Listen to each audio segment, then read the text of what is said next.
حضرت انس رضی اللہ تعالی عنہ سے روایت ہے کہ رسول اللہ صلی اللہ علیہ وآلہ وسلم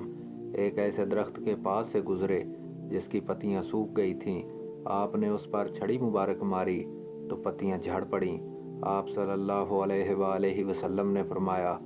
الحمدللہ و سبحان اللہ ولا الہ الا اللہ واللہ اکبر کہنے سے بندے کے گناہ ایسے ہی جھڑ جاتے ہیں جیسے اس درخت کی پتیاں جھڑ گئیں۔ حضرت ابو ہریرہ رضی اللہ تعالی عنہ اور حضرت ابو سعید خدری رضی اللہ تعالی عنہ سے روایت ہے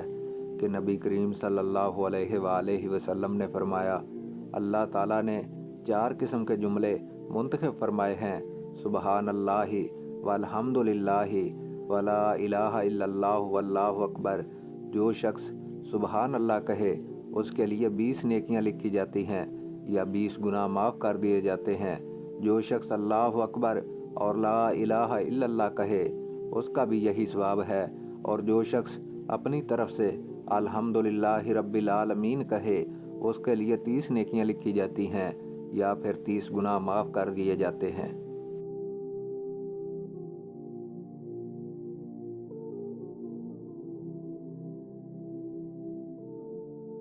حضرت ابو ہریرہ رضی اللہ تعالی عنہ سے روایت ہے کہ رسول اللہ صلی اللہ علیہ وآلہ وسلم نے فرمایا، جب آدمی بستر پر لیٹے اور یہ دعا پڑھے، لا الہ الا اللہ وحدہ لا شریک لہ لہ الملک ولہ الحمد وہو علی کل شیء قدیر ولا حول ولا قوۃ الا باللہ سبحان اللہ والحمد للہ ولا الہ الا اللہ واللہ اکبر، تو اس کے گناہ معاف کر دیے جائیں گے اگرچہ وہ سمندر کی جھاگ کے برابر ہی کیوں نہ ہوں۔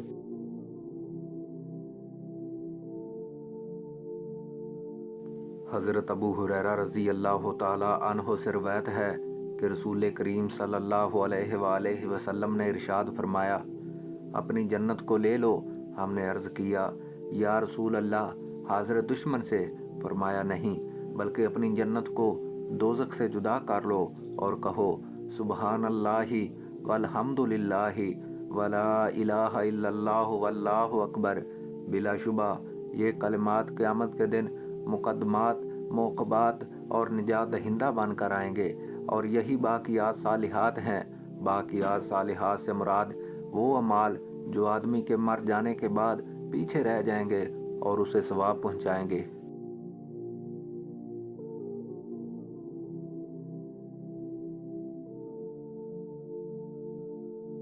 سیدنا کعب بن عجرہ رضی اللہ تعالی عنہ سے روایت ہے کہ چند تسبیحات جو آگے پیچھے آنے والی ہیں ان کا قائل کبھی محروم نہیں رہتا۔ وہ یہ ہیں، سبحان اللہ، الحمدللہ، لا الہ الا اللہ اور اللہ اکبر 100 مرتبہ۔ ابن ابی انیسہ اور عمر بن قیس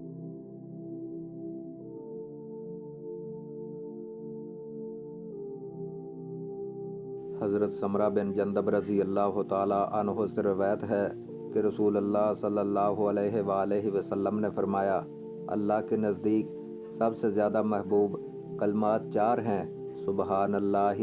والحمد للہ ولا الہ الا اللہ اور اللہ اکبر، اور تجھے اس میں سے کسی بھی کلمہ کو شروع کرنا نقصان نہیں دے گا۔ حضرت ابو ہریرہ رضی اللہ تعالی عنہ سے روایت ہے کہ رسول اللہ صلی اللہ علیہ وآلہ وسلم نے فرمایا، سبحان اللہ والحمد للہ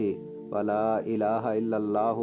واللہ اکبر کہنا میرے نزدیک ہر اس چیز سے محبوب ہے جس پر سورج طلوع ہوتا ہے۔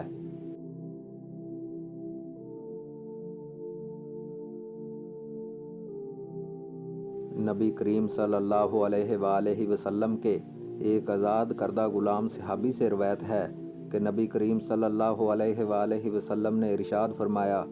5 چیزیں کیا خوب ہیں اور میزان عمل میں کتنی بھاری ہیں، لا الہ الا اللہ واللہ اکبر و سبحان اللہ والحمد للہ، اور وہ نیک اولاد جو فوت ہو جائے اور اس کا باپ اس پر صبر کرے۔